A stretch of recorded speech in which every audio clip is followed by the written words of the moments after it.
things go south, if this went south, where are these people buried? And Raz had no answer. I was like, okay, if your daughter dies now, where is she buried? I grew up that day. You're like, I need to have that thing sorted out. Yeah. Family changes perspective on a man's life. Yeah. Please continue. So suddenly, for me, family, the just coming back home to dependence. Yeah. Well, there's a thing it will do to you. Makes you dependable? Well, it doesn't necessarily make you dependable, but heck, it wakes you up, and you know. Then the rest is really now passion and gifting. Gifting really, I'll just define as a thing that comes the easiest to you with the least amount of stress. So all the things I'm involved in, if you know, what's that guy's book, Good to Great? Jim Collins, you know, he talks about the hedgehog principle there, and finding that sweet spot. What's the one thing that and if you ask me, really, my hedgehog is really all around my mouth. Talking. And so everything that I do, from passion, from the money that I make, whatever, it's in my voice. It's using the gift to speak, to articulate, and so that's one of the third element of driving factors is passion. The things that just make me tick. So family makes you tick. Your passion makes you tick. I forgot the third one. And the third one is the clock which is ticking. Clock which is ticking itself. Tick tock. I was hoping I'd hear something about dogs. Now, where does that fall in your life? So dogs. I'm the dog man. I've had dogs for the longest time. I breed. My wife is not too sure if I breed or if it's a business or a passion or So right now, as we speak, I had how many? 6 plus 9 is what? That's 15. So from December to what, I've had 15 dogs at home. Thankfully, 9 of those were puppies, and I think we've sold off about how many of them? Quite a number. So I have 6 dogs. And so I breed. I love them. 6 dogs, 3 girls. 6 dogs, 3 girls. So if you do the math, there is a dog for each girl. Then the bigger one, I have a gun. So really we are cross at your own. Ronnie, we welcome you to the Solid Jammers show, and clearly you're a solid jammer. And in a world where I'm honored. Thank you for coming. You know, in a world where you hear statements like good men are rare, good men are hard to find, you know. Lady told me they married, but the good ones are all taken. They're all married. And when you go there, they wish the wives of the ones, some wish they could give them away, but they're stuck with them. You know, my brother likes to make a joke about Nigeria and how it is a yard of single mothers. And really, when you think about it, it's funny, but when you go there and look at it, it's a bit real. It's real, you know. So, Ronnie, as someone who, for example, for those who don't know, Ronnie is one of those people who raised us. But yes, I remember you from back in the day. And I'm not surprised you call yourself the solution. Because when I first met the solution, Mr. Wataba, back in the day, I think it was like an intern at Power FM.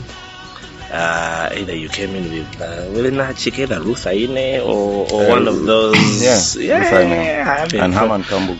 There you go. And you had gas and what, and here we are now. Anyway. So, you've been in this business of mentoring young people, because that's really what you were doing at that time in church. Where have all those good men that you're mentoring gone, that people can't find them? Where are the good men hiding? It's a lie. The good men are there. Maybe we don't know what a good man is. And I think we've overdone the story of, I think naturally as human beings, our disposition is to look at the negatives. To see what's wrong as opposed to what's right. And it's funny because there's the team building I'm going to be doing, I think, next week with a certain team, and there's a book they've asked me to draw the material from. And it's called Strength Finder. I don't know if you've read Strength Finder 2.0. What's the guy's name? Buckingham Rush. It's a Gallup thingy. Yeah. And basically the gist of the book is focusing on your weaknesses is really going to take you. You can only improve your weaknesses so much, but if you focus on your strengths, my gosh, the astronomical growth that you can have, it's just amazing. So I think we over focus on the men that on are the missing. negatives, the men that are missing. One man breaks your heart, and then all men are dogs. Ronnie has 15 dogs. Yeah, I know a dog when I see one, but they are good men. They are good men. They are good men who have made mistakes. They are good men who are scarred. They are. But good men, are they like pure, as in Russia's? They've never No, that's the picture. Maybe the yardstick with which the measure of a good man, is not even, I think it was a DC talk song or for him or whatever. It's not how tall you stand. It's not how wealthy or intelligent you are, but what's in the heart defines the measure of a man. And, I'll tell you a story of this guy in school who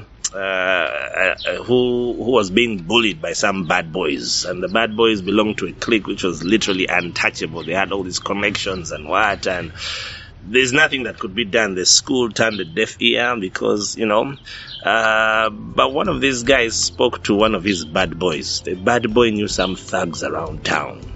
Wow. Some hard jammers. Yeah. And who these hard jammers, solid jammers, went and spoke to these boys in a solid way. And the bullying ended there and then. Now, this guy is a thug, but that's a good man. And the question is, are you going to say what he did was good? Does that make him, So what am I saying? I think we focus too much on the negative. And whatever you focus on grows. Yeah. If you just started to count, is that a scripture or a song? Sometimes we mix these things. Sunday school, count your blessings, name them one by one. That's a song. It might be a Chinese proverb. Yeah. You'll be amazed to see what God has done. And I tell you now, I did youth work for donkey years.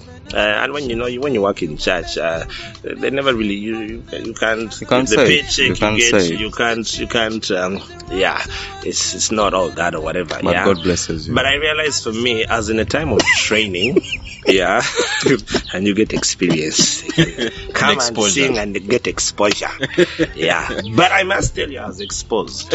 I saw the light.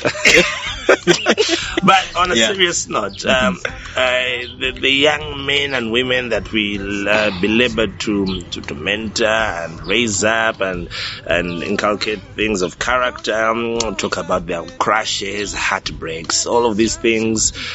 It's funny, but many years later now, when I sort of switched what I'm doing right now, and I'm into team building and training with companies, you walk into boardrooms to pitch for business, and there are 5 different vendors, and it's amazing. Almost every single time I go, it's the young guys who we mentored. They're now CFO. They're the one who are making decisions. And so literally I get into the boardroom, and once I hear the jazz, Papa, Simani, Habzo, I'm like, this is our deal. It's over. And there's a particular place we went to pitch, and while we're seated waiting, one of the guys saw me, said, packed his things and said, this one, So we are the guys we mentored. They're now here making the difference and what. And I'm also even tapping into that blessing. So you saw the seed and it's coming back. And it was every bit worth it. Wow. So for example, let me ask you this: how about yourself, your journey to manhood? Ups, downs. How has it been? So, ups, downs, and I remember the question you asked me, because I pondered on it a bit when you invited me and said, I don't remember how you phrased it, but was around in my journey to becoming a man, and I don't think I've arrived, or there's, I don't know if there's a point that, now you have reached manhood. There's passage into manhood in many cultures, like we know circumcision, to go and kill a dragon, a lion, or whatever. But growing up, I've had different stages of things that have challenged my worth as a man, and some of them you may think are light or simple or funny even. One particular one that sticks in my head was in 19 Danyo S2 Blue. And for the Watabas who are in youth work, I may have shared this story. Sometimes you feel you are repeating the stories, but if it's your life story, it's, hopefully it authenticates that the story is true.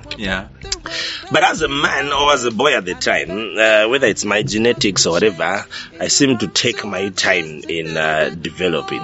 I mean, as you can see from my beard, the new swag these days is to have a big bushy beard, man. I can hardly put two beards together to... If it was beards to make a man, you're not a man. Then, man, I'm a boy. If it was my beards and they wanted to send someone and say, Mwana chali yao, they would send me, But in the same way, for some reason, SS2, the boys start to break into adolescence, and voices begin to break.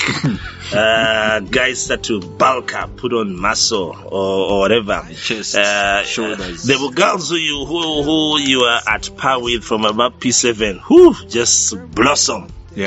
It's a good word. Blossom. I'll keep it at blossom. I was going to say become voluptuous, but they blossom. And now for me, the genetics seem to delay to kick in, and as such, I had maintained my high-pitched voice that had carried soprano, and I came to school.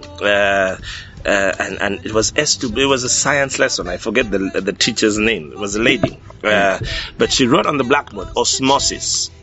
Said, "What is osmosis?" And knowing the answer, I mean, I did the most reasonable thing. I raised my hand, and as fate would have it, she chose me, and I answered. But and it was the first lesson, second term, S2 Blue. And I answered, but my voice had not yet broken. So I said, osmosis is the process by which... I don't even remember what the process is. Something from high concentration to low concentration through a permeable something. Permeable membrane. The whole class literally laughed. Now, to add insult to injury, she asked the class, repeat after him, and they all adjusted voice settings. They adjusted voice settings to soprano, and they all said, osmosis is the process by now. Oh my! Now you see how you are laughing, but I'm not. That's how it was, because you laugh a bit, you say, but if it's you, they are laughing at. And let me tell you, that thing psychologically affected me. Messed you up. And I just felt, what's wrong with me? And then then the next term, the next holiday we come. So this is now third term holiday. Watoto Church was doing Heaven's Gates and Hell's Flames. I think it was the first time. And, having an inclination to act and what I, indeed for a role, I don't remember what it was. And again, as fate would have it, I remember Auntie Marilyn Skinner just looked at me and said, now you'll be an angel. Now that wasn't a bad thing. It's just that the angels, there was about 100 and something angels. There were only 2 guys. The other guy was a little more in touch with his feminine side, maybe. But I said, you see, I'm not. And then I met my OG who had been with in Buganda Road, Noel Magach. I don't know if you're out there. She probably is. She now has a family and all. And Noel met me. She was towering over me, and she tapped the top of my head and said, hey, when are you going to grow up? I wanted to fight. Of course, wisdom suggested I don't, because the result might have been, And so my esteem, because I went to my dad and I said, it's your fault. And my dad said, what? What? He said, it's your fault. I said, what are you talking about? I said, these are your genes. Yeah. So my dad is not really that tall, and he knows it. It's not. And I said, it's your fault, and what? All my friends have grown tall, all my friends have what? Their voices are where? And he told me, relax, it will happen. And